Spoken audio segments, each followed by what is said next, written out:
Mga biday sa magandang oras sa lahat at welcome po sa aking channel. Eto po, magre-react lang po tayo mga kabida dito ho sa post po ni Rowena Guanzon o Attorney Rowena Guanzon po mga kabida sa kanyang Facebook page po.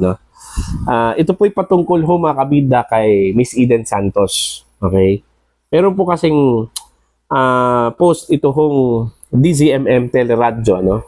Ito po'y patungkol ho sa reaction po mga kabida ng Malacanang press corps dito ho sa letter ng Presidential Communications Office addressed to Net25 management po mga kabida, kung saan po ay gusto nilang palitan ito hong si Miss Eden Santos bilang Malacanang beat reporter po ng Net25 dahil ho daw sa lumabag daw ito sa presidential protocol. Okay? Ito hong si Miss Eden Santos coverage protocol, mga kabida. Ito babasahin ko lang po, ito hong pinost ni Attorney Rowena Guanzon, mga kabida, mula sa DZMM Teleradyo. Actually, posted po niya ito 22 hours ago. Ang sabi po dito sa balita po ng DZMM Teleradyo po mga kabida, nababahala ang Malacanang Press Corps sa hiling ng Presidential Communications Office o PCO na palitan si Net25 Palace Beat Reporter Eden Santos dahil sa umano'y breach of protocol sa event ni Pangulong Ferdinand Marcos Jr. sa Tarlac noong Hunyo 25, 2025. Ayan. Yun yung post po ng DZMM Teleradyo. Alam niyo ba kung ano po yung caption po ni Attorney Rowena Guanzon, mga kabida? Okay? Ang sabi po niya dito sa kanyang caption, isang word lang po. Isang salita po. Duwag. Ayun. Duwag daw. Anong ibig sabihin po niya dito ho sa duwag? Ang interpretasyon ko lang po dito, in my own humble opinion, mga kabida, ang pinatutungkulan po niya dito sa duwag, ito hong ginawa po ng Presidential Communications Office. Yung gusto ho nilang palitan, tanggalin po itong si Miss Eden Santos sa coverage mga kabida, dyan po sa Malacanang press briefing. Siguro, ginawa po nilang rason po itong breach of protocol, pero ang totoo po dyan mga kabida, yung palagi po niyang pagsupalpal po kay Undersecretary Attorney Claire Castro po mga kabida. Okay, every time meron pong press briefing diyan po sa Malacanang Palace marami na pong mga instances po na nag-viral po itong si Miss Eden Santos po mga kabida, kung saan po ay pinipress po niya ito hong si Attorney Castro, naku-corner po niya sa kanya hong mga tanong mga kabida. Kaya nga, ginawang katatawanan po, ito hong mga sagot po ni Attorney Castro po mga kabida, dito ho sa mga tanong po ni Miss Eden Santos. Katulad na lang po, doon ho sa kanyang latest na tanong, tanong po ni Miss Eden Santos, patungkol ho doon sa campaign, sa illegal drugs ng Marcos administration po mga kabida. Kasi ho, ibinida kasi, ni Attorney Claire Castro yung achievements po ng Marcos administration pagdating ho sa illegal drug campaign mga kabida. Marami po siyang mga figures na binigay, inilabas. Okay? Keso ito yung mga achievement po ng Marcos admin pagdating ho sa campaign against illegal drugs po umabot na raw sa 62 billion pesos yung nakuha na sabat na halaga po ng illegal drugs since 2022 po mga kabida. Okay? Meron pang sinabi po siya doon na umabot po sa mahigit 4,000 barangay sa buong Pilipinas ang dineklarang drug-free mga kabida. So magandang balita po 'yon Very impressive. Okay? Mula daw ito sa Philippine Drug Enforcement Agency Pero nung tanungin po ni Miss Eden Santos, ito hong si Attorney Claire Castro about dun ho sa kanyang figure sa mga barangay na dineklarang drug-free mga kabida, kung saan o ano-anong mga barangay po ito, ano? Wala naman pong masagot ito hong si Attorney Castro eh. Ang purpose lang sana po doon ni Eden Santos is yung fact-checking ba, no? Kung totoo ba talaga na may mga barangay na dineklarang drug-free, ano? Okay? Normal kasi yan sa mga reporters, sa mga journalists to fact-check, ano? Kung yung mga figures na yon totoo, ano, mga kabida. Kaya nga, hinahanapan po nila ng ebidensya kung meron ba o totoo ba yung mga figures na yon. Just like dun ho sa numbers of barangays po, ano? Okay? Umabot po ng 4,000 mahigit ang dineklara ng PDEA, sabi po ni Attorney Castro, na drug-free. Kaya hiningan po siya ng at least ilang barangays lang po, ano? Names ng mga barangays. Hindi naman po lahat eh.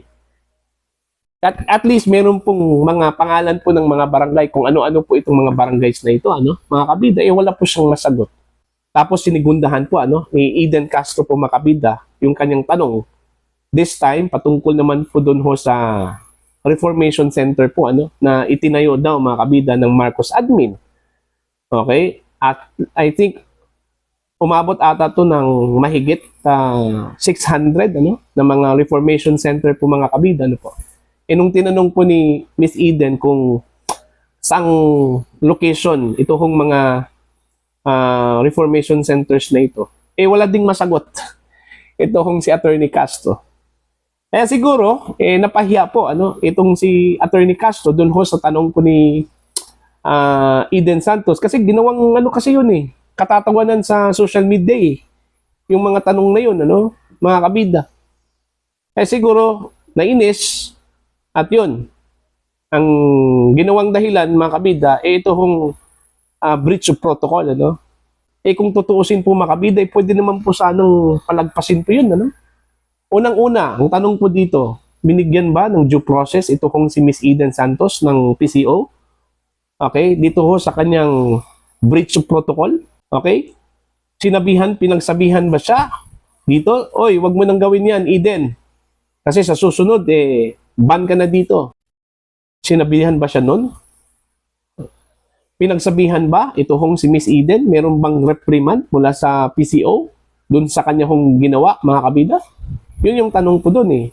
Kasi part of due process yun eh. Pangalawa po, kung pangalawang beses na po yun, mga kabida, may problema dun sa security po, ano, ni Pangulong Marcos.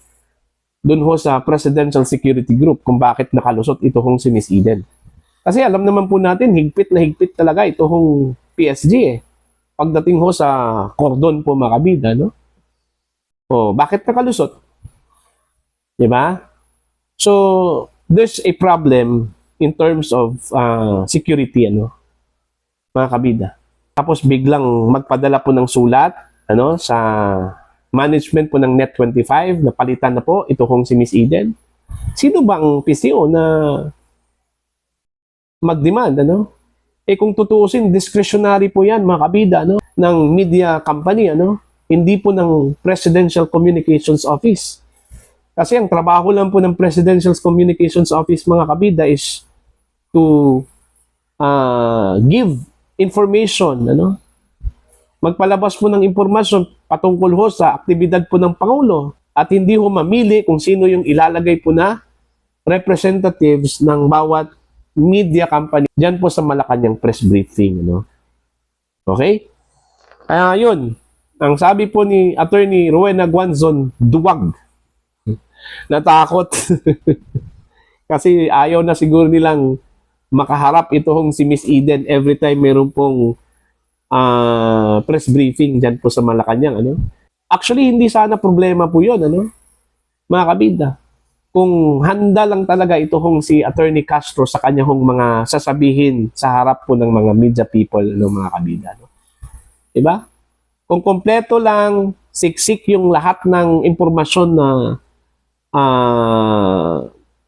meron po itong si Attorney Castro, ano, patungkol ho sa mga aktibidad po ng Pangulo, mga kabida, kahit pa anong klaseng tanong, kahit na matatalim na tanong yun, mga kabida, mabibigat na tanong, ano, kaya hong sagutin yan ni Attorney Claire Castro kung sapat lang po yung kanya hong impormasyon, mga kabida. Ang problema po base sa obserbasyon po, kulang-kulang Di ba? Kaya nga, minsan, nasupalpal po ito hong si Attorney Castro po, mga kabida. Lalong-lalo na po ito hong si Miss Eden. Walang preno po itong magtanong In fact, sa aking observation po, kasi nanonood po ako ng Malacanang press briefing Wala hong ibang reporter dyan sa Malacanang press corps na katulad ho kay Eden magtanong, mga kabida. Okay? Yung diinan talaga, Yung diinan talaga. Okay? Yun yung tunay na reporter. Marunong mag-extract mo ng information mula sa kanyang interviewee, Alright? Mula sa source ng information po, mga kabida. Alright? So, yun po. Umani po ng batikos. Kahit na itong National Union of Journalists of the Philippines, naglabas na po ng kanila pong statement, backing the Malacanang press corps, opposing the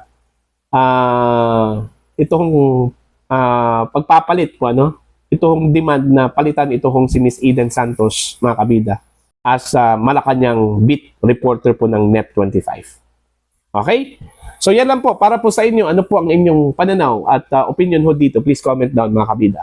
Para sa mga hindi pa po subscriber sa aking channel, please subscribe, just click the subscribe button, click the notification bell, click all, para updated po kayo sa aking mga uploads. Maraming salamat po sa inyo lahat.